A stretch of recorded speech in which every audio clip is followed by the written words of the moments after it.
Chemistry वाले अपने topic में इंटर कर पाए, है ना। तो आज हम लोग पढ़ेंगे मूल रूप से अपने इस खंड के अंतर्गत अक्षांश एवं देशांतर रेखाएं। दोस्तों आज छोटे छोटे कैलकुलेशन भी आज करेंगे, बच्चों वाले कैलकुलेशन, कठिन वाले कैलकुलेशन नहीं, बच्चों वाले आज कैलकुलेशंस भी करेंगे, छोटे छोटे कैलकुलेशंस। और उसमें आपको मेरा सहयोग नहीं करना है, आपको अपना सहयोग करना है, क्योंकि मैंने देखा है कुछ बच्चों के हाथ कैलकुलेशन में इतने तंग होते हैं कि उनसे पूछ दो 2 × 2 डिवाइडेड बाई 2 -2 + 4 क्या होगा, तो यही नहीं सोच पाते, पहले प्लस करें कि डिवाइड करें कि मल्टीप्लाई करें कि क्या करें। अब ऐसे बच्चों को आप सोचो कि यहाँ पर क्या पढ़ाएं, कैसे बताएं। तो मैं ये कहूंगा कि आप में कोई कमी है ऐसा कभी नहीं सोचना है, आपको वो कमी दूर कर लेना है ऐसा सोचना है। देखो अच्छा मजे की बात बताऊं, थोड़े दिन पहले तक ये ऑनलाइन क्लासेस नहीं हुआ करती थी, आप लोग उस दौर में यूपीएससी की प्रिपरेशन नहीं कर रहे थे दोस्तों, लेकिन हम तो करा ही रहे थे, हमने किया भी और कराया भी, 2011 से पढ़ा रहे हैं। 2011 से 2015 तक मैं केवल ऑप्शनल ज्योग्राफी पढ़ाता था, जीएस नहीं पढ़ाता था। जीएस में मतलब ऐसा लगता था कि जीएस में क्या बच्चों और बचकानी हरकत करना, बच्चों सा कोर्स पढ़ाना। 2016 में पहली बार, नहीं 15 में ही पढ़ाना शुरू कर दिया था। 2016 से पूरा इंडिपेंडेंट, और 2014-15 में कुछ कुछ टॉपिक पढ़ाए मैंने जीएस के, धीरे धीरे फिर जीएस पढ़ाना शुरू कर दिया और अब आपके साथ ही हूं। अंतर मैंने क्या देखा कि तब बच्चे इसलिए पढ़ने आते थे कि उन्हें अपना लेवल उठाकर यूपीएससी तक ले जाना था, या उन्हें अपना लेवल उठाकर बच्चों के पास, टीचर के पास तक ले जाना था। लेकिन ऑनलाइन कक्षाओं में बच्चा क्या सोचने लगा है, देखो आप लोगों पर दोस्तों बहुत अच्छा सुझाव दे रहा हूं। ऑनलाइन कक्षाओं पर कुछ बच्चा क्या सोच रहा है कि नहीं मुझे टीचर के लेवल पर नहीं जाना है, मुझे यूपीएससी के लेवल पर नहीं जाना, यूपीएससी मेरे लेवल पर आ जाए, टीचर मेरे लेवल पर आ जाए, और उससे बेटा आप लोगों का नुकसान हो जाता है।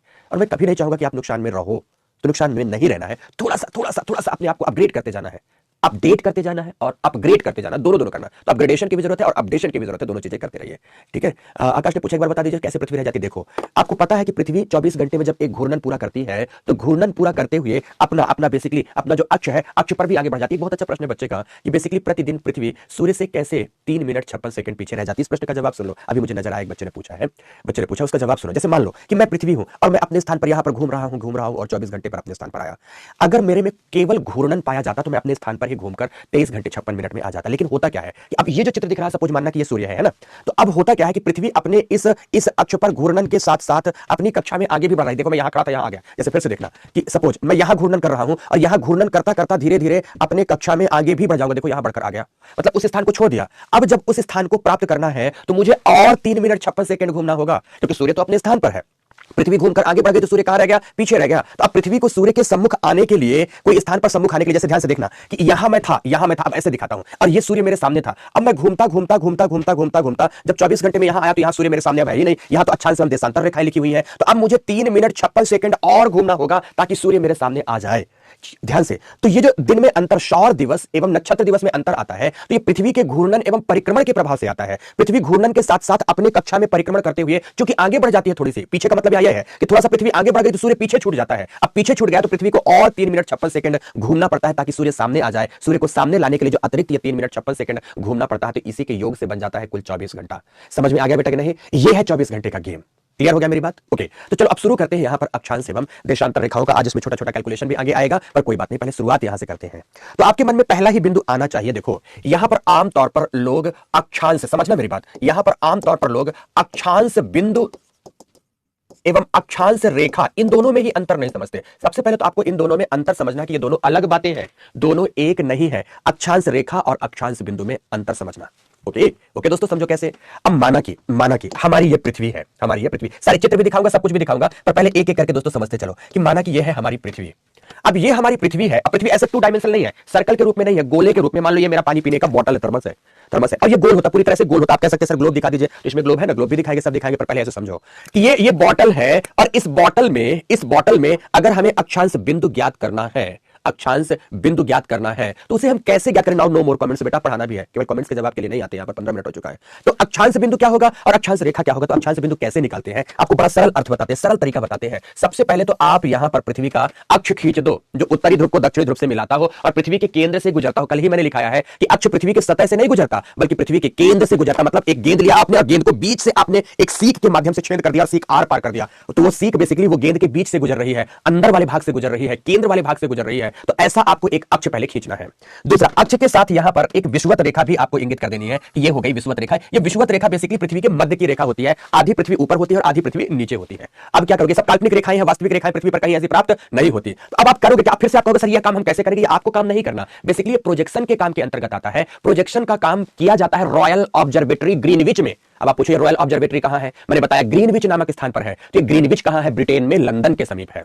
ब्रिटेन में कितने के समीप है? लंदन के समीप है। वहां ये काम करते हैं, यहां वहां पर ये सारा काम किया जाता है खगोलवेत्ताओं द्वारा। आपको प्रोजेक्शन का काम नहीं करना है। तो खगोलवेत्ताओं ने क्या कहा कि सपोज ये यहां पर पृथ्वी का अक्ष है और ये विषुवत रेखा है। अब पृथ्वी के अक्ष एवं विषुवत रेखा के सापेक्ष जब सपोज यहां केंद्र पे हमने रख दिया पेन, ये केंद्र भाग है ना, तो केंद्र पे रख दिया दोस्तों हमने पेन, ये हमने केंद्र पे रख दिया पेन, ये केंद्र पर पेन रखी है।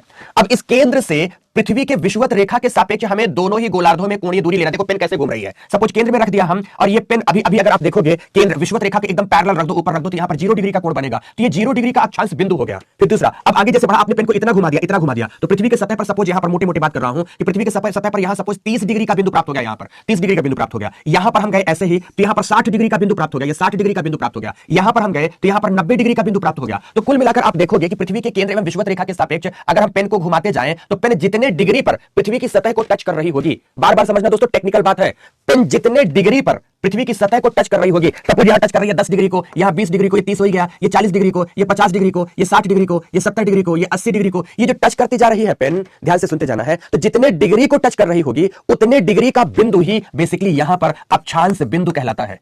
अक्षांश बिंदु कहलाता है। तो अक्षांश बिंदु एक बिंदु है जो कि पृथ्वी के केंद्र एवं विषुवत रेखा के सापेक्ष पृथ्वी की कोणीय दूरी है। केंद्र में रख दिया हमने पेन और विषुवत रेखा के सापेक्ष उत्तर की ओर घुमाया या दक्षिण की ओर घुमाया, तो उत्तर की ओर जो जो एंगुलर डिस्टेंस प्राप्त होती गई या दक्षिण की ओर जो जो एंगुलर डिस्टेंस प्राप्त होती गई, उन्हें हम पृथ्वी की सतह पर अंकित उन्हीं बिंदुओं को अक्षांश बिंदु कहते हैं। वो अक्षांश बिंदु प्राप्त होते हैं। उत्तरी गोलार्ध में अक्षांश बिंदु 90 प्राप्त होंगे। इसी तरह से दक्षिणी गोलार्ध में भी अगर हम बढ़ते चले जाते हैं तो इन अक्षांश बिंदुओं की संख्या कुल कितनी प्राप्त होगी? 90 ही प्राप्त होगी। काउंट करते जाएंगे विषुवत रेखा के सापेक्ष, तो ये 90 डिग्री नॉर्थ हो जाएगा और ये 90 डिग्री साउथ हो जाएगा। समझ गए मेरी बात की नहीं? तो कुल मिलाकर अगर पृथ्वी में देखेंगे तो 90, ध्यान रखना, कुल अक्षांश बिंदुओं की संख्या उत्तरी गोलार्ध में 90 हो गई, दक्षिणी गोलार्ध में भी अक्षांश बिंदुओं की संख्या 90 हो गई और एक हो गया विषुवत रेखा। तो कुल मिलाकर हमारे दोनों गोलार्धों को एवं विषुवत रेखा को मिलाकर देखा जाए तो पृथ्वी की सतह पर हमें 9 दून 18 अर्थात 180 प्लस 1 अर्थात 181 अक्षांश बिंदु प्राप्त होते हैं। कितने अक्षांश बिंदु प्राप्त होंगे? 181 अक्षांश बिंदु प्राप्त होते हैं। इसके लिए हमने एक चित्र यहां पर निकाला हुआ है, आपको यह दिखाऊंगा। ऐसा ये चित्र देखो, सेंटर ऑफ द अर्थ, देखो ये कैसे सेंटर पर पहुंचकर बात करता है। ये चित्र बताता है कि ये पृथ्वी का केंद्र हो गया। यहां पर पृथ्वी का केंद्र है। देखो सभी के सभी दोस्तों बहुत अच्छे से देखना, ये पृथ्वी का केंद्र है और यहां पर रेड लाइन से ये इक्वेटर है, ये 0 डिग्री, ये इक्वेटर लाइन है, ये इक्वेटर लाइन है। अब पृथ्वी के केंद्र एवं इक्वेटर के सापेक्ष हम अगर दोनों बिंदुओं पर पृथ्वी की सतह पर यहां पर सतह पर जो जो एंगुलर डिस्टेंस प्राप्त करते हैं, जितने जितने कोणीय दूरी के बिंदुओं को प्राप्त करते हैं, ये कोणीय दूरी के बिंदु ही अक्षांश बिंदु कहलाते हैं। जैसे इसमें है 0 degree, 10 degree, 20 degree, 30 degree, 40 degree, 50 degree, 60 degree, 70 degree, 80 degree, 90 degree, ये 10-10 डिग्री पर बनाए गए प्राप्त किए गए अक्षांश बिंदु हैं। तो ये सारे के सारे हो गए 10-10 डिग्री के अक्षांश बिंदु। अगर ऐसे ही 1-1 डिग्री के अक्षांश बिंदु बना दिए जाए तो कुल 90 अक्षांश बिंदु प्राप्त होंगे और उन 90 अक्षांश बिंदुओं को मिलाने वाली जो रेखा होती है, सपोज जैसे मैंने यहां पर 10 डिग्री का अक्षांश बिंदु प्राप्त कर लिया, तो 10 डिग्री यहां भी, यहां भी, यहां भी, यहां भी, यहां भी, यहां भी, यहां भी, यहां भी, यहां भी, यहां भी, यहां भी, यहां भी है। तो अब ये जो 10 डिग्री का अक्षांश बिंदु है, इसे मिलाने वाली जो रेखा कहलाएगी, यह अक्षांश रेखा कहलाएगी। अर्थात समान अक्षांश बिंदुओं को मिलाने वाली रेखा ही अक्षांश रेखा कहलाती है। ठीक है, अमन पटेल यार जो बता दिया हूं बात मान ले, नहीं मानना तो अपने हिसाब से पढ़। पृथ्वी अपने अक्ष पर भी एंटी क्लॉकवाइज डायरेक्शन में घूमती है और अपने अपने ऑर्बिट पर भी, अक्ष पर भी और कक्षा पर दोनों में एंटी क्लॉकवाइज डायरेक्शन पर घूमती है। अपने से क्यों दिमाग लगा रहा है बेटा जबरदस्ती का? उतना ही लगा जितना दिमाग लगाने की जरूरत है। ठीक है अमन पटेल, ओके चलो, तो ये आपको प्राप्त हो गया इस तरह से 10 डिग्री का। ऐसे ही आगे अगर आप प्राप्त करोगे 20 डिग्री का, तो यहां प्राप्त हो जाएगा दोस्तों ये 20 डिग्री का अक्षांश रेखा, यहां प्राप्त हो जाएगा 30 डिग्री की अक्षांश रेखा, यहां प्राप्त हो जाएगी ये 40 डिग्री की अक्षांश रेखा, यहां प्राप्त हो जाएगी ये 50 डिग्री की अक्षांश रेखा, यहां प्राप्त हो जाएगी ये 60 डिग्री की अक्षांश रेखा, यहां प्राप्त हो जाएगी ये 80 डिग्री की अक्षांश रेखा, नहीं 70 डिग्री की, फिर यहां प्राप्त हो जाएगी ये 80 डिग्री की अक्षांश रेखा, फिर ये प्राप्त हो गया 90 डिग्री का। तो कुल मिलाकर दोनों गोलार्धों में आप इस तरह से देखोगे कि अक्षांश बिंदु तो आपने प्राप्त कर लिया और समान अक्षांश बिंदुओं को मिलाने वाली जो सतह पर रेखा होती है उसे ही अक्षांश रेखा कहते हैं। तो फिर प्रश्न उठता है कि अक्षांश रेखाओं की विशेषताएं क्या है? बताएंगे ना दोस्तों, सब बताएंगे, पर सबसे पहले आप इतनी बिंदु, इतनी बातों को आप लिख लो। तो लिखो ध्यान से, लिखें पृथ्वी में अवस्थित विभिन्न स्थानों की, पृथ्वी में अवस्थित विभिन्न स्थानों की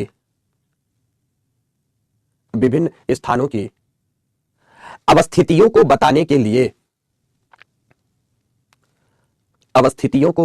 लिए इसकी सतह पर, अवस्थितियों को बताने के लिए इसकी सतह पर क्षैतिज एवं लंबवत अक्षांश तथा देशांतर रेखाओं का, क्षैतिज तथा लंबवत, इसका मतलब क्या हो गया? अक्षांश तथा देशांतर रेखाओं का निर्धारण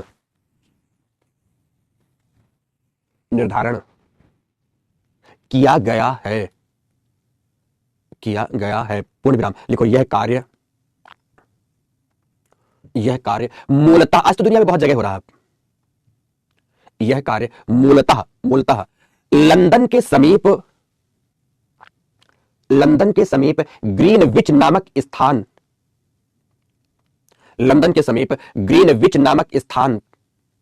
स्थान की रॉयल ऑब्जर्वेटरी में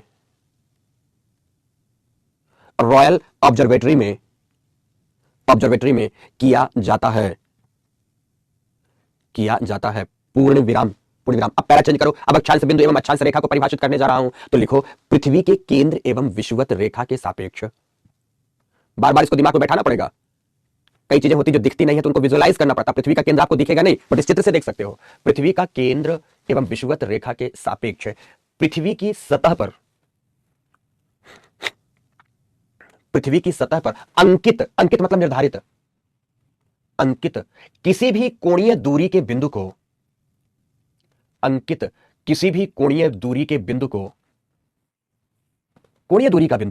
को अक्षांश बिंदु कहा जाता है।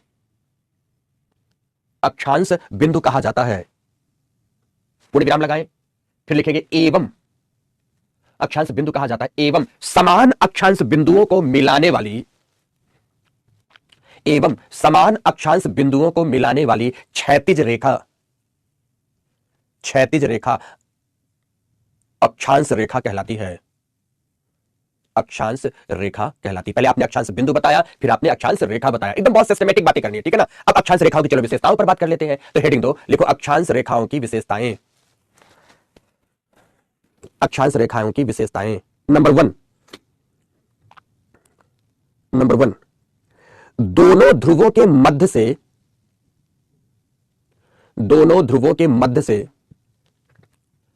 से गुजरने वाली अक्षांश रेखा। पहला बिंदु में लिख रहे हो आप, दोनों ध्रुवों के मध्य से गुजरने वाली अक्षांश रेखा विषुवत रेखा कहलाती है। इक्वेटर इंग्लिश में कहते हैं, विषुवत रेखा कहलाती है, जिसे हम 0 डिग्री से दिखाते हैं। विषुवत रेखा को 0 से दिखाएंगे, है ना, 0 डिग्री से दिखाते हैं। ये पहली बात समाप्त हो गई। अब दूसरा बात लिखो विषुवत रेखा पृथ्वी को दो अक्षांशीय गोलार्धों में विभाजित कर देता है, उत्तरी गोलार्ध एवं दक्षिणी गोलार्ध, दो भागों में विभाजित कर देगा, ठीक है ना, उत्तरी गोलार्ध एवं दक्षिणी गोलार्ध। तो तीसरा बिंदु लिखिए, दोनों गोलार्धों में अक्षांश बिंदुओं की संख्या, अक्षांश बिंदुओं की संख्या 90 + 90 है। अक्षांश बिंदुओं की संख्या कितनी है? 90 + 90 है। पूर्ण विराम लगाकर यदि विषुवत रेखा को भी मिला दिया जाए,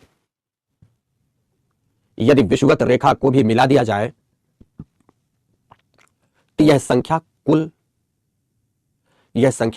181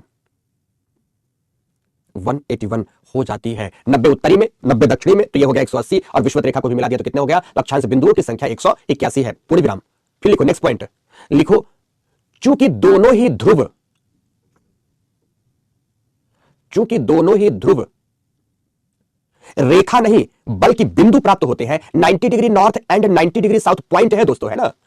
चूंकि दोनों ही ध्रुव बिंदु के रूप में प्राप्त होते हैं, बिंदु के रूप में प्राप्त होते हैं, इसलिए अक्षांश रेखाओं की संख्या 181 - 2। ये -2 कौन सा हो गया? एक नॉर्थ पोल और एक साउथ पोल। 181 - 2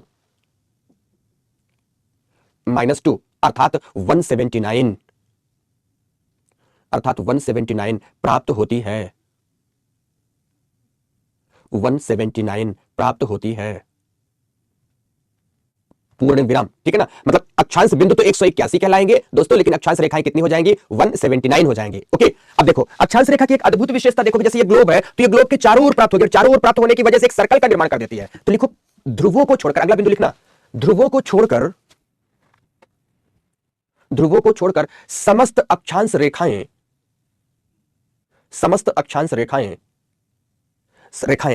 कंप्लीट सर्कल का मतलब वृत्त, हिंदी में बोलते हैं सर्कल को वृत्त, वृत्त के रूप में प्राप्त होती है।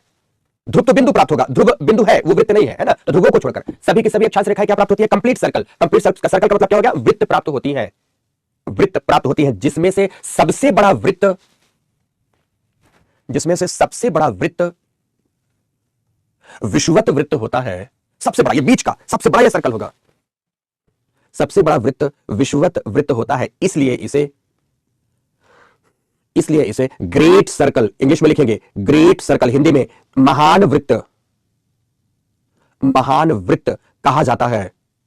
आदित्य बताएंगे बेटा, सब बताएंगे, रुक तो जाओ थोड़ा सा, एक एक करके बात कर रहे हैं, देखो है ना, सब बताएंगे। तो महान वृत्त कहा जाता है। तो नेक्स्ट पॉइंट लिखोगे, सभी अक्षांश वृत्त एक दूसरे के समानांतर, एक दूसरे को कोई काटेगा नहीं, देखो सब एक दूसरे के पैरेलल है। सभी अक्षांश वृत्त एक दूसरे के समानांतर पाए जाते हैं। सभी अक्षांश वृत्त एक दूसरे के पैरेलल, समानांतर होंगे दोस्तों, समानांतर पाए जाते हैं, जिनके मध्य की औसत दूरी, दो अक्षांश वृत्तों के बीच की औसत दूरी है ना, तो जिनके मध्य की औसत दूरी 111.32 किलोमीटर, दो अक्षांश रेखाओं के बीच की दूरी ये होती है दोस्तों 111.32 किलोमीटर की होती है। ये एवरेज डिस्टेंस है, 111.32 किलोमीटर की प्राप्त होती है। पूरी विराम लगाएंगे, लेकिन यह ध्यान रहे कि, अंडरलाइन करके बात लिखना, बहुत महत्वपूर्ण लाइन बोल रहा हूं, लेकिन यह ध्यान रहे कि विषुवत से ध्रुवों की ओर जाने पर,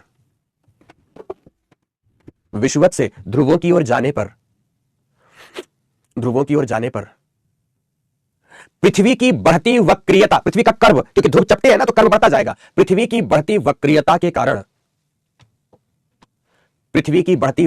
के कारण दो अक्षांशों के मध्य की दूरी क्रमशः बढ़ती जाती है। आंशिक ही बात है दोस्तों, लेकिन बढ़ती जाती है। दो अक्षांशों के बीच की दूरी क्रमशः क्या होती है दोस्तों? बढ़ती जाती है। पूर्ण विराम। फिर लिखना है, ये लिख दिया आपने ना कि दो अक्षांशों के बीच की दूरी का क्या फर्क पड़ता है, फिर लिखना है अंतिम बात की ओर, अक्षांश की विशेषताओं में बढ़ते हैं। लिखें ध्यान से, 45 डिग्री की अक्षांश रेखा की लंबाई विषुवत रेखा की आधी होती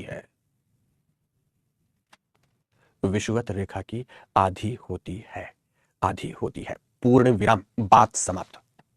तो ये है दोस्तों अक्षांश रेखाओं की विशेषताएं। तो अब आपको चित्र बनाना है, ऐसा नहीं कि चित्र बनाने से छोड़ देना, आप बचोगे। यहां पर सब करना है। एक तो पहला चित्र आपको अक्षांश बिंदु के संदर्भ में इसका बनाना है, ये एक चित्र बनेगा, और जो दूसरा चित्र बनेगा वो कैसा बनेगा? दो चित्र बनाने हैं आपको, एक चित्र आपको ऐसे बनाना, सॉरी, एक चित्र आप ऐसा बनाओगे, दिस वन, ये हो गया। फिर मध्य से इक्वेटर गुजर जाएगा, फिर दोनों ओर दोस्तों, इधर,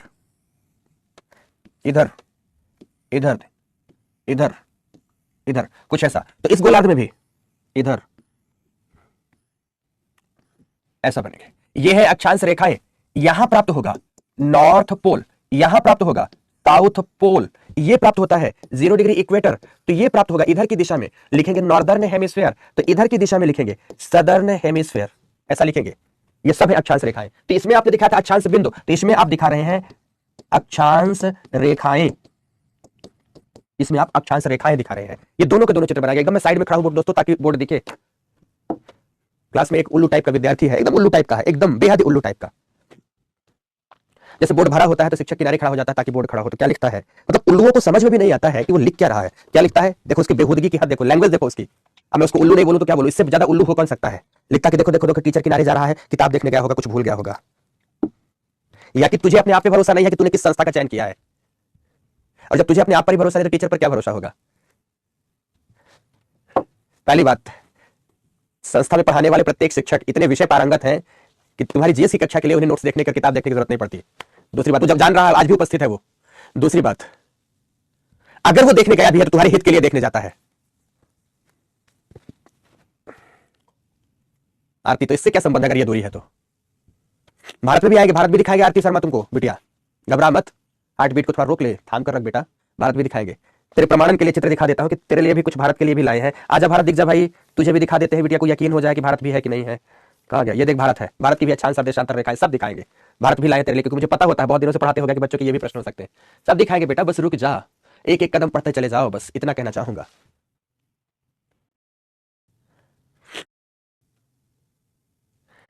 यूपीएससी एस्पायरेंट की जरूरत यह होती है कि विषय को कॉन्फिडेंट, विषय को एकदम अपने ग्रिप में रखने के लिए एटलीस्ट बेसिक लेवल की कुछ किताबें पढ़ लिया जाए।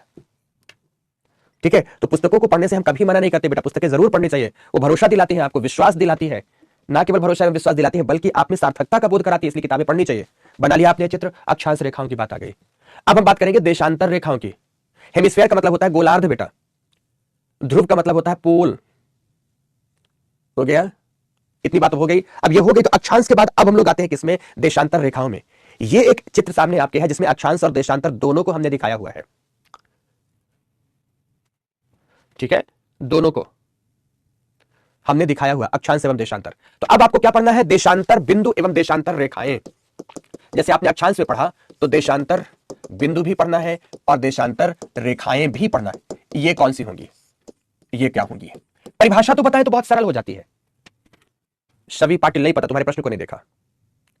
ठीक है, अब इधर देखने लगूंगा तो और नहीं देख पाऊंगा। यहां ध्यान से देशांतर बिंदु एवं रेखाओं के संदर्भ में परिभाषा बताएं तो बड़ी सरल हो जाती है कि उत्तरी ध्रुव को दक्षिणी ध्रुव से मिलाने वाली वह रेखा जो पृथ्वी के सतह से गुजरती है। फिर से बोलूंगा, परिभाषा अगर देशांतर रेखा की बताना चाहूं तो कितनी सरल है। देखो कि उत्तरी ध्रुव को दक्षिणी ध्रुव से मिलाने वाली वह काल्पनिक रेखा जो पृथ्वी की सतह से गुजरती है उसे देशांतर रेखा कहा जाता है। क्लियर हो गया मेरी बात की नहीं? पर तकनीकीगत अर्थों में इसे हम पहले देशांतर बिंदु को समझेंगे। देखना यहां पर ध्यान से, देशांतर बिंदु को आप सभी जानते हैं कि माना कि यह है हमारी पृथ्वी, पृथ्वी के मध्य से गुजर रहा विषुवत रेखा। तो विषुवत रेखा अपने आप में रेखा नहीं बल्कि सर्कल है। विषुवत रेखा रेखा नहीं है बल्कि क्या है दोस्तों क्या है? वृत्त है। मैंने बताया है कि दोनों ध्रुवों को अगर छोड़ दिया जाए तो बाकी सारे के सारे अक्षांश रेखाएं कंप्लीट सर्कल प्राप्त होती है, जिसमें से इक्वेटर ग्रेट सर्कल कहलाता है। इक्वेटर क्या कहलाता है? ग्रेट सर्कल कहलाता है। आप सबने बचपन से पढ़ा होगा दोस्तों, आप सबने बचपन से पढ़ा होगा कि अगर ध्यान से, अगर हम किसी सर्कल को एंगुलर डिस्टेंस में बांटना शुरू कर दें, किसी भी सर्कल को एंगुलर डिस्टेंस में बांटना शुरू कर दें तो उस सर्कल में कुल कितने हो जाते हैं, कुल कितने एंगल प्राप्त होते हैं दोस्तों? तो प्रत्येक सर्कल 180 डिग्री में बटा होता है और कुल मिलाकर एक गोलार्ध में 180 अर्थात जीरो से लेकर यहां तक जब आप आते हैं तो 180 डिग्री हो जाएगा। फिर इधर से इधर आप आते हैं तो कुल मिलाकर 360 डिग्री हो जाएगा। यहां से यहां गए आप तो 180 डिग्री हुआ और यहां से यहां आए तो फिर से 180 डिग्री मिलकर 360 डिग्री हो जाते हैं। तो कुल मिलाकर एक लाइन आपने बचपन से जियोमेट्री में पढ़ा है कि अगर किसी एक सर्कल की कुल माप एंगुलर माप ली जाए तो कंप्लीट सर्कल में दो 180 डिग्री की वैल्यू प्राप्त होती है। दो 180 डिग्री की वैल्यू का मतलब क्या होता है कि कुल सर्कल का जो वैल्यू है वो 360 डिग्री की आती है। 180 डिग्री के माप में एक ऋजु रेखा प्राप्त होती है, एक समरेखा प्राप्त होती है, लेकिन जब दूसरे तरफ भी आप पूरा घूम जाते हैं तो वह कुल कितने डिग्री हो जाता है? 360 डिग्री की माप होती है। तो दोस्तों इसी तरह से पृथ्वी के केंद्र के सापेक्ष यदि विषुवत रेखा पर हम बिंदुओं को अंकित करना शुरू करें, यदि विषुवत रेखा पर एंगुलर डिस्टेंस के बिंदुओं को अंकित करना शुरू करें तो विषुवत रेखा कुल 360 डिग्री में विभाजित होगी और यही 360 डिग्री पृथ्वी में पाई जाने वाली कुल 360 देशांतर रेखाएं होती हैं। क्या होती है? 360 देशांतर रेखाएं होती हैं। अब 360 देशांतर रेखा कैसे हुई? क्योंकि ये जो हमारा सर्कल प्राप्त हुआ है ना, इसमें 360 बिंदु प्राप्त होंगे। मैंने क्या कहा आपको? कितने एंगुलर डिस्टेंस में बटेगा? ये 360 एंगुलर डिस्टेंस में बटेगा। तो पहले प्राप्त होते हैं 360 बिंदु। अब उन बिंदुओं को आप ध्रुवों से मिला दे।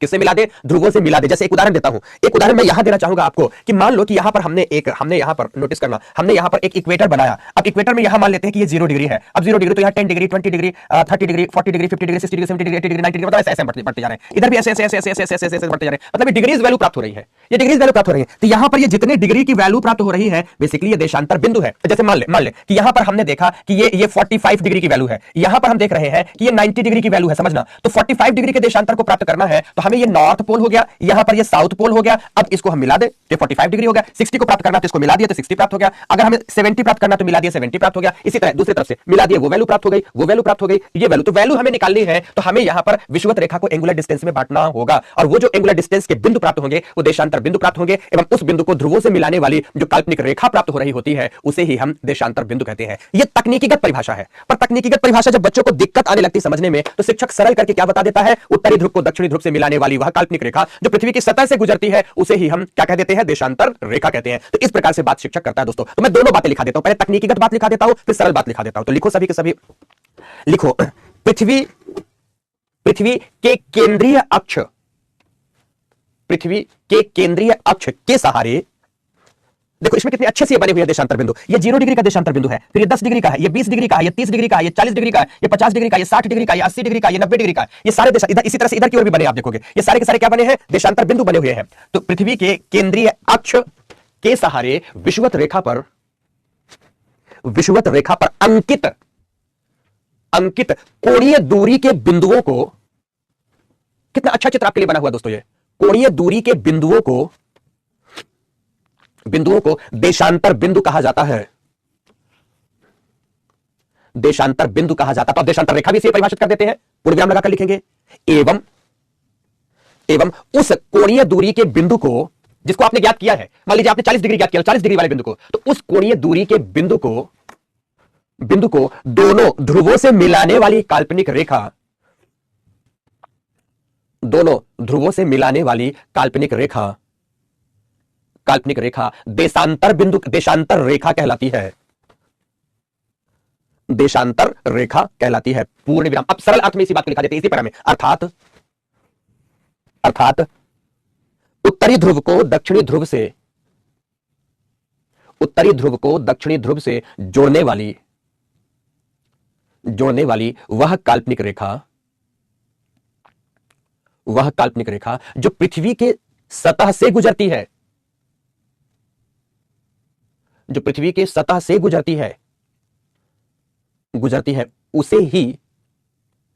उसे ही देशांतर रेखा कहा जाता है, देशांतर रेखा कहा जाता है। पूर्ण विराम। बात समाप्त, पूर्ण विराम। अब हेडिंग देंगे सभी, देशांतर रेखाओं की विशेषताएं, देशांतर रेखाओं की विशेषताएं। चलो विशेषता में पहली विशेषता लिखो, लिखे लंदन के समीप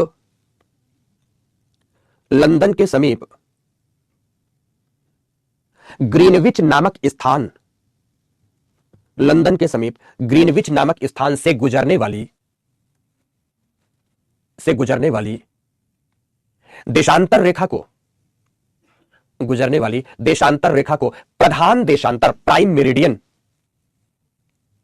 प्रधान देशांतर या प्रधान यामोत्तर भी देशांतर का ही नाम है। प्राइम मेरिडियन, प्रधान देशांतर या प्रधान यामोत्तर रेखा कहते हैं।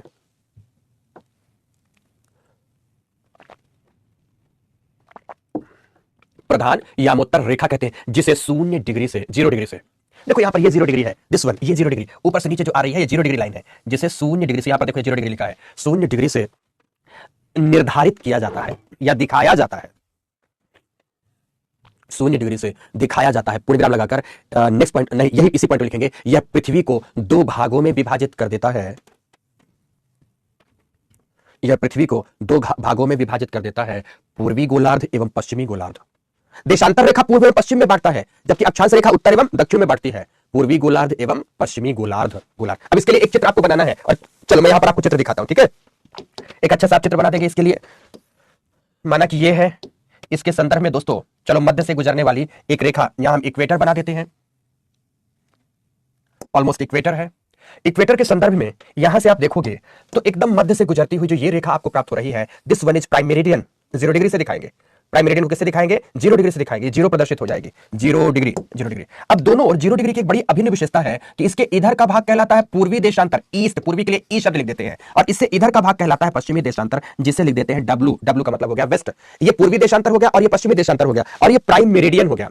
अब प्राइम मेरिडियन के सापेक्ष यहां पर हम वक्र रेखाएं खींचते हैं, दिस वन, ये वक्र रेखाएं आ रही हैं दोस्तों, दिस वन, ये वक्र रेखाएं आ रही हैं, दिस वन, ये वक्र रेखाएं ही देशांतर है।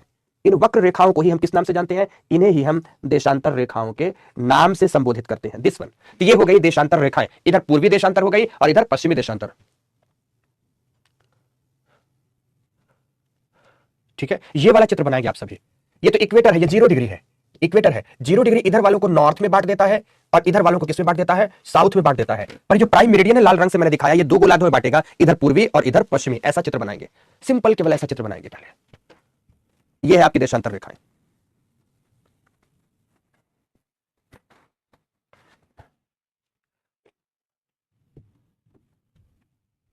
सचिन सरोज समझ नहीं आ रहा, अच्छी बात है बेटा, बहुत सारी चीजें समझने की नहीं होती हैं। अब इससे ज्यादा मैं समझा नहीं सकता। सचिन तुम ये मान लो कि तुम्हें समझाने वाला शिक्षक बुद्धू है, ये तुम मान लो, स्वीकार कर लो, बहुत अच्छा होगा, खुश रहोगे तुम। पढ़ना बस मत, समझ नहीं आ रहा।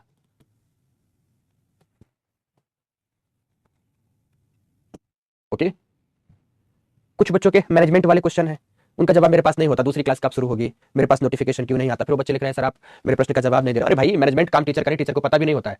टीचर को अपना कोर्स पढ़ाना होता है, अपना क्लास पढ़ाना होता है। अब ये मुझे कैसे पता होगा आपकी दूसरी क्लास कब होती है, क्यों होती है, कैसे होती है, कौन पढ़ाता है, ये मैं कैसे बता सकता हूं। बन गया सभी का। तो अब विशेषताओं में आगे बढ़ते हैं। दूसरी विशेषता एक एक करके समझना, बहुत अच्छे समझना। दूसरी विशेषता में, आयुष चलो बेटा पढ़ो। दूसरी विशेषता लिखना कि आपने प्राइम मेरिडियन को तो लिख दिया कि ये प्राइम मेरिडियन है, ये ईस्ट और वेस्ट में बांट देती है, ये ईस्ट और वेस्ट में बांट देती है। फिर अब आगे दूसरा बिंदु लिखेंगे, लिखो पृथ्वी में पूर्वी गोलार्ध एवं पश्चिमी गोलार्ध, पृथ्वी में पूर्वी गोलार्ध एवं पश्चिमी गोलार्ध को मिलाकर कुल 360 देशांतर रेखाएं पाई जाती हैं। 360 देशांतर रेखाएं पाई जाती हैं, कुल 360 देशांतर रेखाएं। लेकिन यह अवश्य ध्यान रखें कि बहुत महत्वपूर्ण लाइन, बहुत महत्वपूर्ण लाइन, 180 डिग्री पूर्व या पश्चिम, ईस्ट और वेस्ट, 180 डिग्री, ताजवीर चलेगा बेटा, 180 डिग्री पूर्व या पश्चिम की देशांतर रेखा क्या है, वॉट, उभयनिष्ठ है। उभयनिष्ठ का मतलब होता है कॉमन, उभयनिष्ठ है, उभयनिष्ठ का मतलब होता है कॉमन। अब आप पूछोगे कैसे, अब इसके लिए मुझे जवाब देना होगा, तो इसके लिए कोई कागज तो नहीं पड़ा, पर यहां पर कुछ टिश्यू पेपर पड़े हैं दोस्तों। इन टिश्यू पेपर से मैं एग्जांपल आपको देना चाहूंगा। पेन है क्या, देख लेता हूं कुछ, अगर पेन है, लेकिन पेन में रिफिल नहीं है, तो मैं कैसे आपको समझाऊंगा। ये तो बड़ी विडंबना हो गई, पर कोई बात नहीं, मैं समझाऊंगा, सब समझाऊंगा बेटा, सब समझाऊंगा।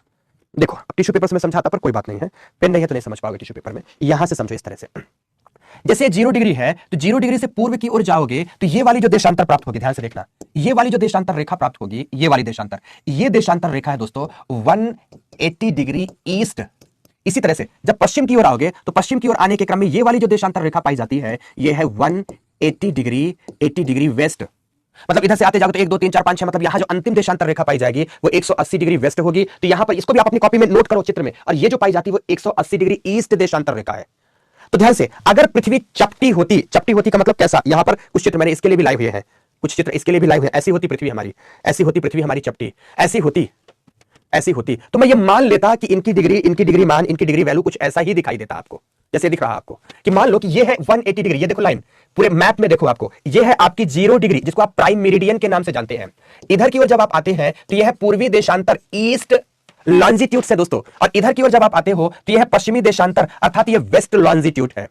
तो इधर की ओर आते जो यहां से गुजरेगी इस किनारे से, मतलब अलास्का के इस किनारे से, ये अलास्का है, अलास्का मतलब ये यूएसए का एक प्रांत है, 150वां प्रांत है, 149वां प्रांत है।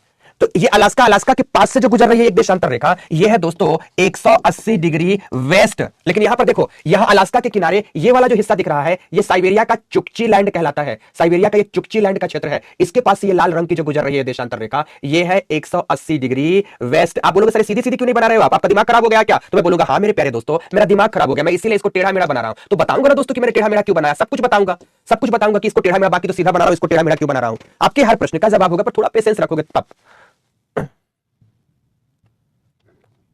तो मत लिख सुजीत प्रजापति, बिल्कुल मत लिख। तुझे लिखने के लिए मन नहीं करता तो मत लिख यार, कम से कम ये तो सोच कि कौन से एग्जाम की प्रिपरेशन कर रहा है। अगर लिखेगा नहीं, फैक्ट्स नहीं लिखेगा, कॉन्सेप्ट नहीं लिखेगा, बातें नहीं लिखेगा, तो कैसे मेमोराइज करेगा? अभी पता है तुझे कितने विषय पढ़ने हैं, तुझे नहीं मन करता तो मत लिख, ज्ञान मत दे, अपना ज्ञान अपने पास रख बेटा, तू बहुत खुश रहे, मस्त रहे। तेरे ज्ञान की इस कक्षा में किसी को जरूरत नहीं है, शिक्षकों को तुम्हारी जरूरत होने का प्रश्न ही नहीं है। तू मत लिख, मजे से रहे, खूब खुश रहे, ठीक है। अब एक ये है तैयबा, इसको अच्छा आंसर देशांतर में अंतर नहीं समझ में आया, क्या करना है अंतर बेटा, मुझे भी समझ में नहीं आया, मैं ये मान ले ठीक है, ओके, आ जाए यहां पर, आओ बेटा सब ध्यान से। मैंने क्या कहा कि इधर की ओर आओगे तो 180 डिग्री ईस्ट ये है, इधर और जाओगे तो 180 डिग्री वेस्ट ये है, लेकिन समस्या एक ये उत्पन्न हो रही है कि पृथ्वी चपटी नहीं है, पृथ्वी टूटी नहीं है, बल्कि पृथ्वी गोल है। समझ रहे मेरी बात की नहीं?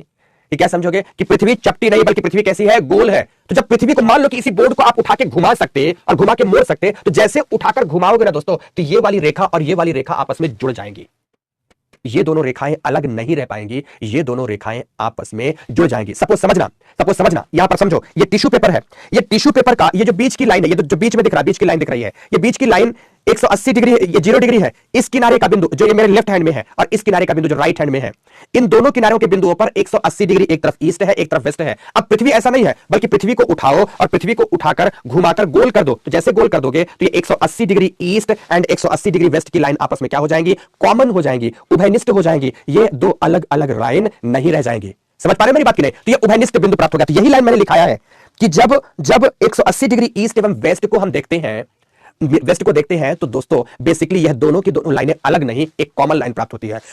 तो इस तरह से इस कॉमन पॉइंट्स को देखकर कुल कितनी देशांतर रेखाएं प्राप्त हो रही हैं, मैंने यहां आपको समझाया कि 360 देशांतर रेखाएं प्राप्त होती हैं। तो नेक्स्ट विशेषता लिखो, नेक्स्ट विशेषता लिखो, लिखो प्रत्येक अक्षांश रेखा, प्रत्येक अक्षांश रेखा, अक्षांश रेखा एक सेमी सर्कल, सेमी सर्कल मतलब अर्धवृत्त, अर्धवृत्त प्राप्त होती है। अर्धवृत्त, अर्धवृत्त का मतलब क्या, जैसे यहां पर देखो, एक बिंदु यहां से उठाया, एक रेखा यहां से लेकर यहां तक खींचा, ये समाप्त, उसे पीछे ले जाने की जरूरत नहीं, पीछे की तरफ दूसरा देशांतर प्राप्त हो रहा है, पीछे की तरफ दूसरा देशांतर प्राप्त हो रहा है। ओके महक भाटी, ओके मैक बेटा, चलो आगे बढ़ते हैं। तो प्रत्येक देशांतर के बारे में, जैसे अक्षांश को हमने लिखाया था कि वो कंप्लीट सर्कल प्राप्त होता है, बट ये कंप्लीट सर्कल नहीं प्राप्त होते, बल्कि इसकी अपनी विशेषता है कि ये हाफ सर्कल प्राप्त होता है। हाफ सर्कल के इंग्लिश में कहते हैं सेमी सर्कल। तो क्या लिखा आपने कि प्रत्येक देशांतर रेखा एक अर्धवृत्त, सेमी सर्कल, सेमी सर्कल प्राप्त होती है, सेमी सर्कल प्राप्त होती है, अर्धवृत्त प्राप्त होती है। लिखो यदि उसे पूर्ण वृत्त बनाना हो, पूर्ण वृत्त बनाना हो, कंप्लीट सर्कल बनाना हो तो पीछे के देशांतर रेखा से, पीछे के देशांतर रेखा से जोड़ना होगा।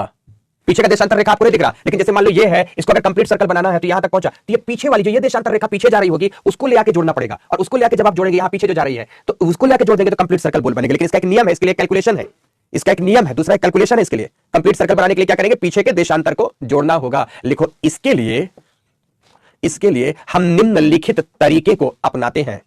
कौन सा तरीका अपनाएंगे, निम्नलिखित तरीके को अपनाते हैं। अब जैसे मान लीजिए एक मैंने आपको कैलकुलेशन दे दिया, कैलकुलेशन क्या है ध्यान से रखना, पहले कई कैलकुलेशन देते हैं, आप लोग बताएंगे, है ना, आप लोग जवाब देंगे। मान लीजिए मैंने कहा कि 20 डिग्री ईस्ट देशांतर को अगर हमें पूर्ण वृत्त बनाना है तो किस देशांतर रेखा के साथ जोड़ना होगा। कुछ बच्चों ने पूछा मेंस में क्वेश्चन कैसे आते हैं, ये मेंस का टॉपिक नहीं है, प्रीलिम्स का है।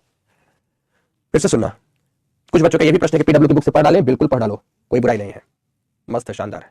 कुछ का प्रश्न है कि क्या खुल्लर की बुक फॉलो करें, बिल्कुल फॉलो करो, अच्छा लगेगा। फिर बढ़ते हैं आगे।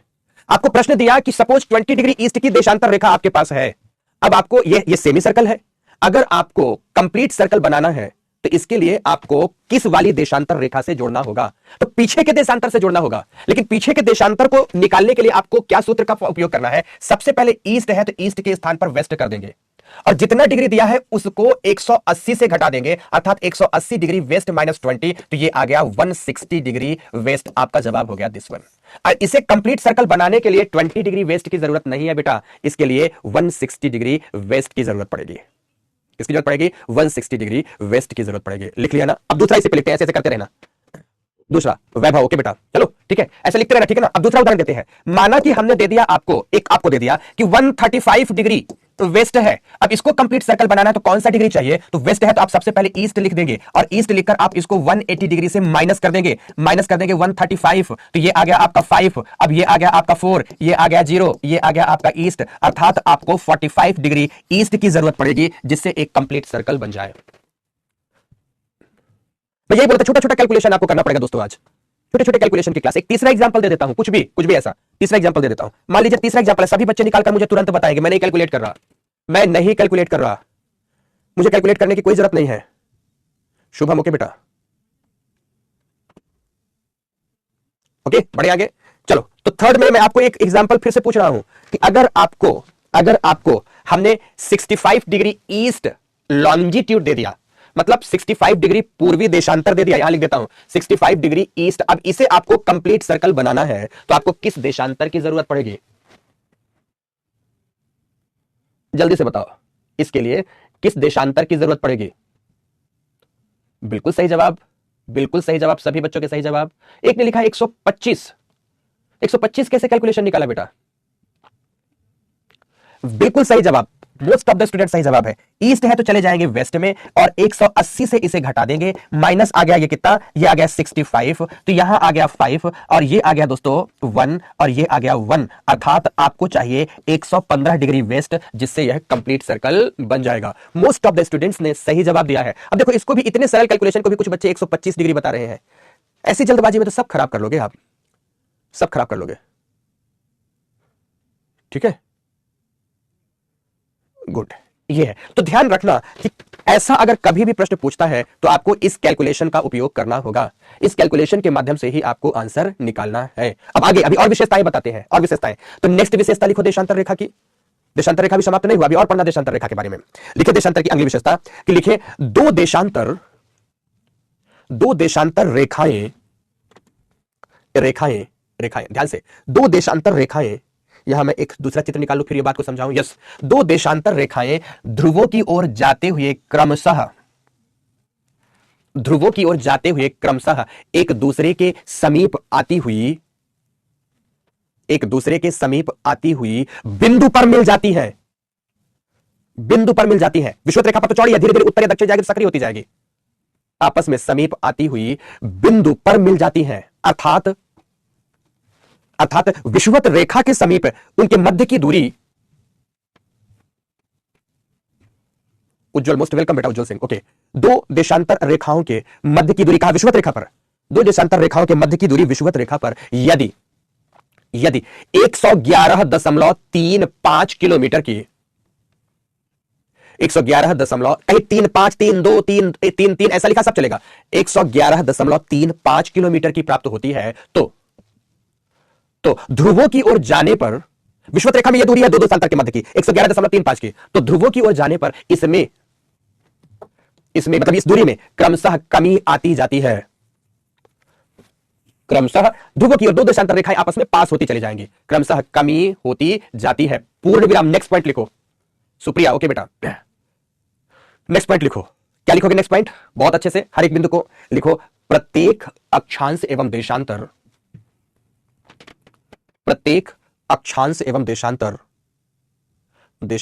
एक दूसरे को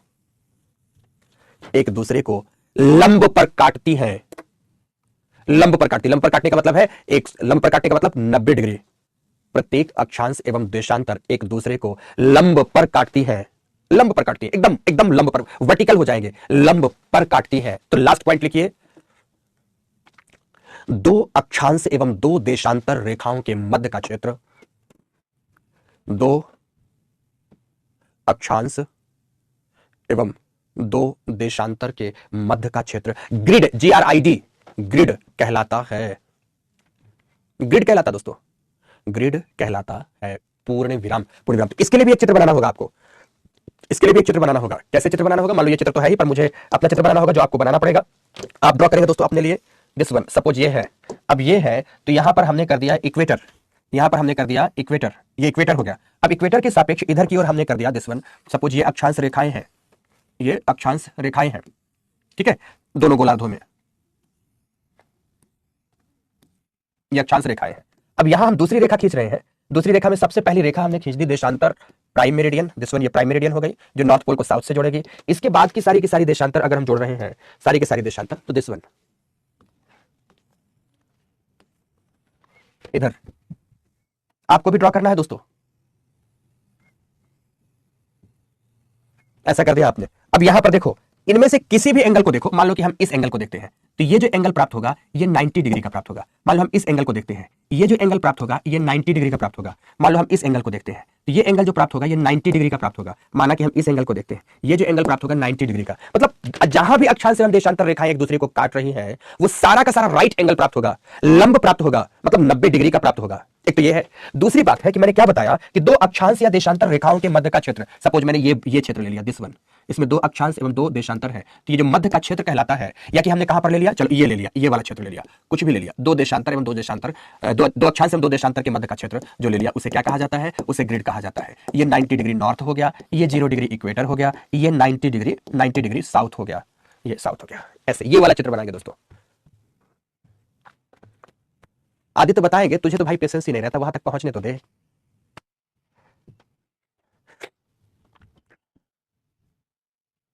ठीक है, ये ग्रिड है, चित्र वगैरह सब बढ़िया साफ सुथरे और सुंदर बनाएंगे। अभी तो ये सब मेंस में काम नहीं देगा, लेकिन ये सारे जो आगे चित्र बनाएंगे आप लोग वो सब मेंस वाले होंगे और मेंस चित्र आपको मार्क्स दिलाने में बड़ी महत्वपूर्ण भूमिका निभाते हैं। चित्रों की अपनी बड़ी अहम भूमिका होती है। श्रद्धा तिवारी क्वेश्चन देखो बेटा प्रीवियस ईयर के, मैं भी आपको दिखाऊंगा पर देखते चलो। ग्रिड बीच में भी आएगा, कहीं भी आएगा, कहीं भी दो देशांतर एवं दो अक्षांश के बीच का क्षेत्र ग्रिड आएगा, कहीं भी बेटा, कहीं भी, यहां बना दो, यहां बना दो, यहां बना दो, जहां बनाना वहां बना दो, कहीं भी ग्रिड होगा।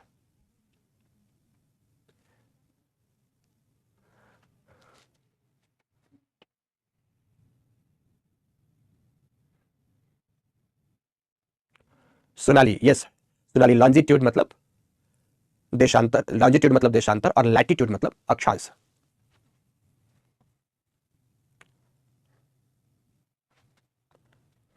हर बच्चे का एक बड़ा नैतिक धर्म बनता है, जैसे जैसे टॉपिक पढ़ते जा रहे हो उस टॉपिक से रिलेटेड प्रश्नों को भी हल करते चले।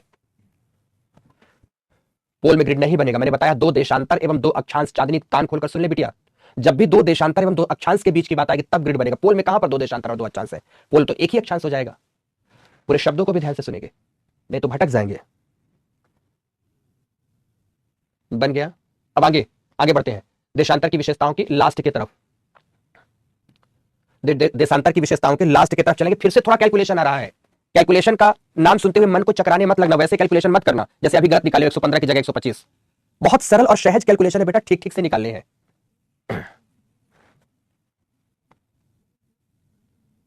ठीक है, बढ़ू मैं आगे।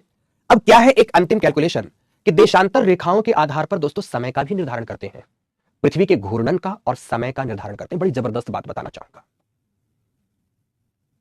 बड़ी जबरदस्त बात है। इसके आधार पर समय का भी निर्धारण करते हैं, तो आप नेक्स्ट पॉइंट में लिखेंगे, फिर मैं समझाता हूं। लिखो देशांतर रेखाओं के आधार पर, देशांतर रेखाओं के आधार पर किसी भी स्थान के समय की गणना, किसी भी स्थान के समय की गणना आसानी से की जा सकती है। लास्ट दो बिंदुओं का एक बिंदु, फिर उसके बाद एक बिंदु और लिखाऊंगा। गणना आसानी से की जा सकती है, जैसे जैसे अब चल, अब मेरा सहयोग प्रदान करना दोस्तों। अब गणना में आते हैं, अब समय की गणना में आते हैं। अब सब मुझे भरोसा है कि मेरा मन नहीं तोड़ोगे, आप बढ़िया गणना करोगे, आप बढ़िया कैलकुलेशन मेरे साथ बताओगे। चलो ठीक है, शुरू करते हैं। माना यहां से मेरा जैसे प्रश्न है, मेरा प्रश्न है कि सपोज ये 0 डिग्री है, 0 डिग्री मतलब प्राइम देशांतर, प्राइम मेरिडियन है। शुरुआत यहां से है, सबसे सरल प्रश्न से। लंदन के समीप से गुजरता है, मोटे तौर पर आप मान लो ब्रिटेन से गुजरती है, ग्रीनविच लाइन कहलाती है। क्योंकि ग्रीनविच नामक स्थान से गुजर रही है इसलिए इसे ग्रीनविच लाइन भी कहते हैं। निखिल देसाई मोस्ट वेलकम बेटा, पर पढ़ो चलो सभी। अब हमें कैलकुलेशन करना है टाइम का कि कौन सा स्थान किसके सापेक्ष में कितने घंटे आगे में बसा हुआ है या कितने घंटे पीछे में बसा हुआ है। तो ध्यान रखना, जब भी हम ईस्ट की बात करेंगे तो ईस्ट वाला स्थान हमेशा आगे कहलाएगा, और जब भी हम वेस्ट की बात करेंगे तो वेस्ट वाला स्थान हमेशा पीछे कहलाएगा। क्योंकि आगे क्यों कहलाएगा, क्योंकि आप जानते हैं कि पृथ्वी एंटी क्लॉकवाइज डायरेक्शन पर घूमती है, तो सूर्योदय पूर्व में होता है और सूर्यास्त पश्चिम में होता है। तो सूर्यास्त का मतलब सूर्यास्त बाद में होगा, पहले तो सूर्योदय होगा ना, तो सूर्योदय वाला स्थान पहले कहलाएगा, सूर्यास्त वाला स्थान बाद का कहलाएगा। इतनी बात, एक बड़ी आम सी बात है, बड़ी सरल सी बात है। अब आगे की बात करता हूं।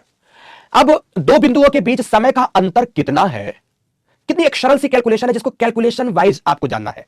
समय का अंतर कितना, जैसे एक उदाहरण देता हूं कि माना कि हमारी पृथ्वी एक दिन में वन डे का मतलब है मोटे मोटे तौर पर 24 घंटे में एक सोलर डे 24 घंटे का ही होता है। 24 घंटे में हमारी पृथ्वी अपना एक कंप्लीट सर्कल करती है, अर्थात अगर यहां पर है तो घूम करके एक पूरा सर्कल पूरा करती हुई 24 घंटे में आपके सामने हमारी पृथ्वी आ जाएगी। एक सर्कल पूरा करती है, कंप्लीट सर्कल, वन सर्कल पूरा कर रही है, और वन सर्कल की वैल्यू होती है दोस्तों 360 डिग्री। तो कुल मिलाकर 24 घंटे में हमारी पृथ्वी अपना एक घूर्णन पूरा करती है, जो कि घूर्णन कितने डिग्री का प्राप्त होता है? 360 डिग्री का। फिर से आगे मैं बात करूंगा। इसका मतलब अगर आपको देखना है कि एक घंटे में हमारी पृथ्वी कितनी डिग्री घूमती है, तो 360 में 24 का आप भाग दे दे, तो आपके पास ये जो डिग्री प्राप्त होगी, अगर आपने इसे डिवाइड किया तो जो डिग्री प्राप्त होगी दोस्तों, ये कितनी प्राप्त होती है? 15 डिग्री। बड़ा सिंपल सा कैलकुलेशन आया कि एक घंटे में हमारी पृथ्वी 15 डिग्री, मतलब 15 डिग्री देशांतर का घूर्णन पूरा करती है। और एक सरल आकलन बताना चाहूंगा कि एक घंटे का मतलब होता है 60 मिनट। क्या होता है इसका मतलब? 60 मिनट होता है। तो 60 मिनट में यदि हमारी पृथ्वी 15 डिग्री जाती है, तो बड़ा सिंपल सा कैलकुलेशन है कि ये 60 मिनट में अगर हम 4 मिनट कर दें, तो 4 मिनट में हमारी पृथ्वी 1 डिग्री का घूर्णन पूरा करेगी। कितने का पूरा करेगी? 1 डिग्री का। आपके पास दो आंकड़े प्राप्त हो गए, एक घंटे में 15 डिग्री या 4 मिनट में हमारी पृथ्वी 1 डिग्री का घूर्णन पूरा कर लेती है। 1 डिग्री का ये आपके पास कैलकुलेशन है दोस्तों। लिखना है आप सबको, लिखते जाइए। जिनको नहीं समझ में आ रहा लिखते जाएंगे, लिखेंगे, और फिर भी नहीं समझ में आएगा तो बोलेंगे जय श्री राम बस, और मस्त रहेंगे, क्योंकि उसके अलावा उनके पास कोई उपाय नहीं है। ईश्वर की आराधना, जय श्री राम या अल्लाह बोलेंगे, ओ गॉड बोलेंगे, जो बोल सकते हैं वो बोले, पर उसके अलावा उनके पास और बाकी फिर पृथ्वी में कुछ बचा नहीं। ये सब एकदम बेसिक कक्षाओं का बच्चा जो होता है ये सब कैलकुलेशन निकालता है।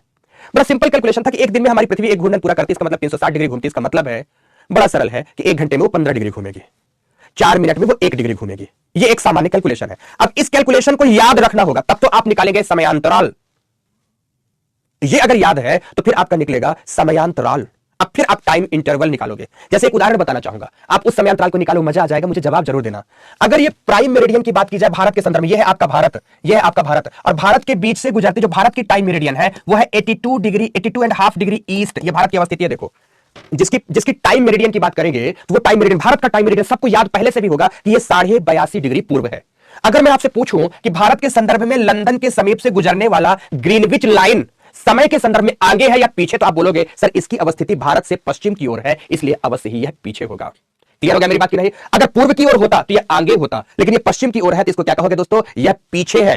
क्लियर हो गया? ओके, तो मैं पूछूंगा अच्छा पीछे है दोस्तों, तो जल्दी से बताओ कि दोनों के बीच का समयांतराल कितना है। तो प्रश्न है आपसे, दोनों के बीच का समयांतराल कितना होगा? जल्दी से बता दो मुझे, दोनों के बीच का समयांतराल कितना होगा? यदि भारत 82.5 डिग्री पूर्व में अवस्थित है तो दोनों के बीच का समय, जी तो तुमने थोड़ा जल्दबाजी कर दी बेटा। अभिषेक ठीक है बेटा, श्रवी नो गलत, स्नेहा गलत, लोकेश गलत, नैन्सी सही हो, प्रतिभा सही हो बेटा, शुभम सही हो, आवेश सही हो, आवेश राजा ठीक हो बेटा। समझ गए? कई बच्चों ने सही कैलकुलेशन निकाला है तो कुछ बच्चों ने गलत। देखो कैसे, बहुत सरल है कि यदि हमारी पृथ्वी एक घंटे में 15 डिग्री घूमती है तो 5 घंटे में 75 डिग्री घूम जाएगी। यहां आप समझ सकते हैं 5 घंटे में कितनी घूम जाएगी? 75 डिग्री घूम जाएगी। अब बचा 75 के बाद, क्योंकि 82.5 में है, तो अब बचा दोस्तों 7.5 डिग्री। 7.5 डिग्री बचा ना, 75 में 7.5 जोड़ेंगे तो 82 आ जाएगा। अगर एक घंटे में 15 डिग्री तो आधे घंटे में 7.5 डिग्री। ऐसे ही है ना, बड़ा सरल सा कैलकुलेशन है कि अगर एक घंटे में पृथ्वी 15 डिग्री घूमती है तो 7.5 डिग्री आधा घंटा में घूमेगी। तो यहां पर नोटिस करना कि 5 घंटा तो पहले से मिल गया, अब 5 घंटे के बाद आपको मिल गया आधा घंटा अर्थात 30 मिनट। तो 5 घंटे 30 मिनट अर्थात 5.5 घंटे का अंतराल है। हमारा भारत ग्रीनविच लाइन से 5.5 घंटे आगे है, 5.5 घंटे आगे है। जैसे मैं आपसे प्रश्न पूछूं कि अगर भारत में सूर्योदय, अगला प्रश्न है जल्दी से जवाब देना, अगर भारत में सूर्योदय सुबह के ठीक, अच्छा जवाब देना, भारत में सूर्योदय सुबह के, आज के सुबह के ठीक 6 बजे हो रहा है तो लंदन में सूर्योदय कितने, हमारे संदर्भ में तो लंदन में सूर्योदय कितने बजे होगा? जल्दी से जवाब दो। भारत में आज की बात कर रहा हूं, अगर सूर्योदय 6 बजे है तो लंदन में सूर्योदय कितने बजे होगा? जल्दी जवाब दो दोस्तों, अंतिम कैलकुलेशन है आपके लिए। वाह, कुछ बच्चों ने लिखना वाह, सभी के जवाब सही, सभी। अच्छा, कुछ बच्चों ने लिखा 1:30 बजे, जिन्होंने 1:30 बजे लिखा तो एक झापड़ उनको खींच के,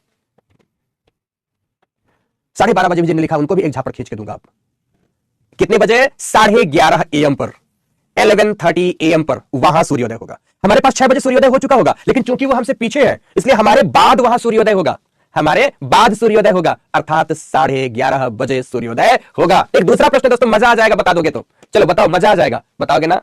बताओगे ना दोस्तों? गड़बड़ तो नहीं करोगे? बता दूं? चलो प्रश्न पर आ जाऊं। चलो ठीक है, आओ इधर आओ दोस्तों, जल्दी से। यदि, प्रश्न करता हूं आगे, यदि जापान की अवस्थिति, प्रश्न कर रहा हूं दोस्तों, यदि जापान की राजधानी टोक्यो की अवस्थिति, मैं उदाहरण से पूछना चाहूंगा दोस्तों, उदाहरण से पूछना चाहूंगा, यदि जापान की राजधानी टोक्यो की अवस्थिति सभी याद से गड़बड़ मत करना, नहीं तो मेरा तो मन ही टूट जाएगा कि आपने तो सब कुछ खत्म कर दिया, ठीक है कि नहीं। चलो तो बताते हैं। यस, जापान की अवस्थिति यदि 160 डिग्री में है, 160 डिग्री ईस्ट में है, या क्लियर मेरी बात की नहीं। यदि जापान की अवस्थिति 160 डिग्री ईस्ट में है, या ऐसा कर देता हूं, 160 ना करके इसको मैं 150 कर देता हूं, 150 डिग्री ईस्ट में है, तो जल्दी से बताओ कि भारत एवं जापान के बीच कितने घंटे का समयांतराल है, बताओ। मान लो मैंने जापान को बताया कि जापान की अवस्थिति 150 डिग्री ईस्ट में है, ठीक है। तो जब इतना ईस्ट में है तो भारत एवं जापान के बीच कितने घंटे का समयांतराल होगा, जल्दी से बता डालो दोस्तों, मजा आ जाएगा मुझे। कितने घंटे का समयांतराल? वाह, कुछ ने 7.5 घंटे बता, लगता है झापड़ मारूं। कुछ ने 60, क्या बता रहे हो, ज्यादातर बच्चे गलत बता रहे हैं, बहुत बच्चे सही भी हैं। बहुत, भारत एवं जापान के बीच कितने घंटे का समयांतराल होगा? मोस्ट ऑफ द स्टूडेंट ने बताया 4.5 घंटे, एकदम सही जवाब। मोस्ट ऑफ द स्टूडेंट ने बताया है 4.5 घंटे का समयांतराल होगा, एकदम सही जवाब। जिन्होंने यह समयांतराल बताया है एकदम सही जवाब, एकदम सही जवाब। अब जिन्हें समझ में नहीं आया होगा पूछेंगे कैसे, अरे तुम्हें तो कैलकुलेशन नहीं आ रहा तो कैसे समझोगे, जब कैलकुलेशन नहीं आ रहा, इतनी छोटी सी चीज, सरल सी चीज, अब तुमको क्या समझाया, समझा तो सब चुके। ये कैलकुलेशन के आंकड़े दिए, इनके आधार पर कैलकुलेट कर दो तो आ जाएगा। तो चलो अब अगला प्रश्न है दोस्तों, अगला और अंतिम प्रश्न है इस बात पर। अगला ध्यान रखना, सारा कैलकुलेशन अपनी कॉपी में लिख जरूर लेना, नहीं लिखोगे तो गड़बड़ कर जाओगे। तो अगला प्रश्न है, यदि भारत में सूर्योदय आज सुबह 6 बजे हुआ, 6 AM पर हुआ है, जल्दी से बताओ, तो जापान में सूर्योदय कितने बजे हुआ होगा? हमारे संदर्भ में जापान में सूर्योदय कितने बजे हुआ होगा, जल्दी से बता दो दोस्तों, मजा आ जाएगा मुझे, जल्दी से बताओ। यदि भारत में सूर्योदय सुबह के 6 बजे आज हुआ है, तो जापान में हमारे संदर्भ में सूर्योदय कितने बजे हुआ होगा? ये लोग कुछ बच्चे लिख रहे हैं 10:30 बजे। अरे मेरे बुद्धुओं, बुद्धि के हीरा, बुद्धि के स्वामियों, तुम्हें लगता है पीट कर बिछा डालूं, कान मरोड़ कर ठोक पीट कर ढोलक की तरह बजाऊं, ऐसा मन करता है? ओके, कुछ बच्चों ने सही जवाब लिखा है 1:30 AM। क्या जवाब दिया कुछ बच्चों ने? 1:30 AM PM जरूर लिखा करो, तो सब गड़बड़ हो जाएगा बेटा। नहीं, मैं ठोक पीट कर सच में बजाऊंगा ढोलक जैसे, आप लोगों को पकड़ कर कान पकड़ कर मरोड़ूंगा। क्या लिखा आपने? 1:30 AM, बिल्कुल सिंपल सा। जापान हमसे आगे है तो वहां सूर्योदय पहले हो चुका होगा, कितने घंटे पहले? 4.5 घंटे पहले हो गया होगा। तो 6 में 4.5 घटा देते तो सिंपल आ जाना था आकलन, और इसके लिए कौन सा इतना रॉकेट साइंस था, कौन सा ऐसा तुमको क्वांटम कैलकुलेशन करना था? समझ गए आप मेरी बात की नहीं? इसी संदर्भ में दोस्तों भारत के कुछ चित्र आते हैं, ये भारत है सपोज। अब भारत में आप देख रहे हैं कि ये भारत का स्टैंडर्ड टाइम मेरिडियन है, जिसे 82.5 डिग्री के नाम से जानते हैं। बेसिकली ये कहां से गुजरता है, इसके लिए एक बड़ा अच्छा सा जवाब है कि इधर से आई गंगा, इधर से आई यमुना, और यहां विलुप्त नदी एक त्रिवेणी है, जहां पर त्रिवेणी संगम है, उस संगम क्षेत्र से गुजरता है। इसकी अवस्थिति नैनी के आसपास पड़ती है, इसीलिए कई जगह लिखा हुआ मिलेगा आपको कि यह रेखा नैनी से गुजरती है। कुछ पुस्तकों ने यहां तक कि एनसीईआरटी ने भी लिखा कि मिर्जापुर के समीप से गुजरती है। ठीक जवाब वो नहीं है, ऐसा नहीं है कि बेसिकली एनसीईआरटी ने मिर्जापुर लिख दिया है तो वही मानोगे आप। इसको मिर्जापुर के स्थान पर नैनी के पास से गुजरने वाली रेखा मानोगे तो ज्यादा बेहतर होगा। क्यों? क्योंकि इसका जो निर्धारण है बेसिकली वह गंगा यमुना सरस्वती के संगम, त्रिवेणी संगम के समीप से माना गया है। 82.5 डिग्री है ना, ये यहां से है, तो इसके पास से है। ओके, इसके पास से देखो, छोटी छोटी बातें जो बच्चों वाली बातें हैं कि स्टैंडर्ड टाइम मेरिडियन कितने राज्यों से गुजरती है, भारत में कर्क रेखा कितने राज्यों से गुजरती है, मकर रेखा किन किन देशों से गुजरती है, विषुवत रेखा किन किन देशों से गुजरती है, ये सब बच्चों वाले काम कर डालना, ये सब मैं नहीं कराता। ये सब जो मुझे लगता है जो 6th क्लास में बच्चा रहता है वो पढ़ता है, सब 6th क्लास वाला बच्चा पढ़ता है, उसके पढ़ने का है। तो ये भारत की दशा है, ये भारत का मेरिडियन है। इस संदर्भ में अगर देखोगे तो आपको एक चीज दिखाना चाहूंगा, भारत के ये वेस्ट में एक रेखा है, देखो, ठीक है। और भारत के ईस्ट में ये एक रेखा है, एकदम ईस्टर्न पॉइंट में अवस्थित है कीबीथू, अरुणाचल प्रदेश का है कीबीथू। और यहां पर वेस्टर्न पॉइंट में ये जो अवस्थित है कच्छ के रन में है, इसको कहते हैं गौहर मोता। कीबीथू में का जो देशांतरीय विस्तार है वो 97.25 डिग्री है ईस्ट का, और ये जो वेस्ट में है इसका गौहर माथा का देशांतरीय विस्तार है बेसिकली वो 68.7 डिग्री ईस्ट का ही है, दोनों ईस्ट में है। इसका मतलब है कि इन दोनों के बीच, ईस्ट और वेस्ट के बीच लगभग 30 डिग्री का अंतर है, लगभग पूरा नहीं पर लगभग कितने डिग्री का अंतर है? लगभग 30 डिग्री का अंतर है। ये 30 डिग्री का अंतराल जो प्राप्त हो रहा है, तो सिंपल सा भारत का जो समयांतराल होगा 30 डिग्री की बदौलत कितने घंटे का होगा? 2 घंटे का होगा। इसका मतलब है कि यहां और यहां सूर्योदय में लगभग 2 घंटे का अंतर होगा। सूर्योदय में लगभग 2 घंटे का अंतर होगा। मैं अगर बोलूं कि यहां पर सूर्योदय आज अगर 6 AM में हुआ है तो मोटे मोटे तौर पर गौहर मोता में जो सूर्योदय होगा वह 8 AM पर होगा, 8 AM पर होगा, क्योंकि ये पीछे है ना, दोनों है ईस्टर्न में ही, लेकिन 2 घंटे ये पीछे है। तो भारत के संदर्भ में आपको यह बात याद रखनी है कि भारत के पूर्व एवं पश्चिम के मध्य का समयांतराल लगभग 2 घंटे का है, चाहे सूर्योदय की बात करें या सूर्यास्त की बात करें। अगर यहां सूर्योदय के स्थान पर आप सूर्यास्त कहते हैं कि सूर्यास्त सपोज 6 PM पर हुआ है तो सूर्यास्त कक्ष के रन में कितने बजे होगा, तो आप बोलते 8 PM पर होगा, 8 PM पर होगा। बिल्कुल आते हैं बेटा ये सवाल, सब ये सब सवाल आते हैं, ये सब सवाल। मतलब हमारा पूर्वोत्तर भारत समय के संदर्भ में 2 घंटे आगे है, किससे, कक्ष के रन से। लेकिन अगर यही समयांतराल प्राइम मेरिडियन से पूछ ले कि इनके बीच का समयांतराल कितना है, तो इधर की ओर ये 1 घंटे का समयांतराल प्राप्त होगा, तो इधर की ओर भी ये 1 घंटे का ही समयांतराल प्राप्त होगा। कुल मिलाकर मैं कहूं कि प्राइम मेरिडियन से कक्ष के रन के बीच का समयांतराल कितना है, तो 1 घंटे का। तो प्राइम मेरिडियन से जो स्टैंडर्ड मेरिडियन है भारत का हमारा, इससे अरुणाचल प्रदेश का क्या होगा अंतराल समय का, तो 1 घंटे का, और वहां से लेकर यहां तक 1 घंटे प्लस 1 घंटे मिल गया, तो 2 घंटे का अंतराल। समझ गए? प्राइम मेरिडियन बीच में है मेरे प्यारे दोस्तों, प्राइम मेरिडियन बीच में है, इस बीच से इसका अंतराल 1 घंटे का, मतलब किबिथु प्राइम मेरिडियन से लगभग 1 घंटे आगे है। लेकिन इसी तरह से हमारे गौहर मोथा प्राइम मेरिडियन से 1 घंटा पीछे है, तो 1 घंटा दोनों मिलकर कितने घंटे का अंतराल कर दिया, 2 घंटे का अंतराल। तो जब भी प्रश्न आपसे पूछा जाए आपको ध्यान रखना है कि क्या यह समयांतराल प्राइम मेरिडियन के संदर्भ में पूछा गया है या यह समयांतराल 2 देशांतरों के संदर्भ में पूछा गया है। समझ गए मेरी बात की नहीं? जबरदस्त सारे के सारे बिंदु है, ये सब जबरदस्त बिंदु है। उत्तर दक्षिण विस्तार भी इसमें दिया हुआ है। उत्तरी विस्तार यहां पर 37.6 डिग्री नॉर्थ है, जिसे आप इंदिरा कॉल कहते हैं। इस बिंदु को किस नाम से जानते हैं? इंदिरा कॉल के नाम से जानते हैं। और जो दक्षिणतम बिंदु है भारत का, ग्रेट निकोबार में अवस्थित है, उसे इंदिरा पॉइंट के नाम से जानते हैं। सबके अक्षांशीय एवं देशांतरी विस्तार दिए हैं। यहां पर कन्याकुमारी का भी अक्षांशीय विस्तार दिया है। ये सारे मैप आपको आज मिल जाएंगे बेटा, इनको लेकर के ठीक ठीक से पढ़िएगा, सब मिल जाएंगे आपको आज, सब मिल जाएंगे। ठीक है, कुशाय सैफी जाओ खाओ बेटा, बच्चों के तो मजे आते हैं, शिक्षक को तो एक क्लास से निकल कर दूसरी क्लास में जाना है। ठीक है, तो ये है भारत के संदर्भ में। भारत के संदर्भ में कितने राज्यों से ये गुजरता है मैंने ये भी बता दिया है आपको, ये भी बता दिया है। और ये भी देख लो आप, ये मिर्जापुर के समीप से गुजरता हुआ क्यों माना जाता है, क्योंकि ये अवस्थिति जो आपको दिखेगी ये मिर्जापुर की दिखेगी। तो यहां पर आप देखोगे ये उत्तर प्रदेश, यहां पर कुछ मध्य प्रदेश का हिस्सा, छत्तीसगढ़ का हिस्सा, ये ओडिशा का हिस्सा, आंध्र प्रदेश का हिस्सा। तो 1 2 3 4 5 भारत के 5 राज्यों से गुजरती है, ये 5 राज्यों से गुजरती है रेखा। श्रीलंका यहां अवस्थिति श्रीलंका की आप सभी जानते हैं। श्रीलंका हमारे टाइम जोन को ही फॉलो करता है, याद रखना, ये सब बड़ी महत्वपूर्ण जानकारी है और पूछता है सब। श्रीलंका हमारे टाइम जोन को ही फॉलो करता है, हमारे टाइम जोन को ही फॉलो करता है। नेपाल हमारे टाइम जोन को फॉलो नहीं करता, नेपाल और भारत के समयांतराल में आधा घंटे का अंतर है। ठीक है, और याद देखो ये श्रीलंका हमारे टाइम जोन को फॉलो करता है। तो समयांतराल कैसे निकाला जाता है, मुझे लगता है कि आज आपने बढ़िया तरीके से सीखा है। अब एक बात और बची है जिसके लिए समय नहीं है आज पढ़ाने का, तिथियों का निर्धारण कैसे होता है। जैसे एक बच्चे ने पूछा था कि सर 180 डिग्री की जो मेरिडियन है वो टेढ़ी मेढ़ी क्यों है, तिथि निर्धारण के क्रम में है, उसे आज पढ़ने का वक्त नहीं है, कल पढ़ाऊंगा। ठीक है, तो आज आप यहां तक की सारी जानकारी, ये जो चित्र में लिखे हैं ये सारी जानकारी आपने आज ग्रहण की, आज आपने सारी ग्रहण की। ठीक है, अब कल जो कक्षा होगी, कल इन वाली चीजों को हम आपको बताएंगे कि तिथि निर्धारण कैसे किया जाता है, तिथियों के निर्धारण के क्रम में किस रेखा की जरूरत पड़ती है। ये सारे चित्र आज उपयोग नहीं हो पाए, इनका उपयोग हम करेंगे कल। तो ओके दोस्तों, आज की ये कक्षा यहीं तक, जिसमें आपने अक्षांश एवं देशांतर रेखाओं के बारे में भरपूर जानकारी प्राप्त की है। कल हम लोग उपस्थित होंगे तो अपनी अगली कक्षा को पढ़ेंगे। ध्यान रखेंगे जैसे जैसे बातें आगे बढ़ती जाएंगी आपको क्लासेस में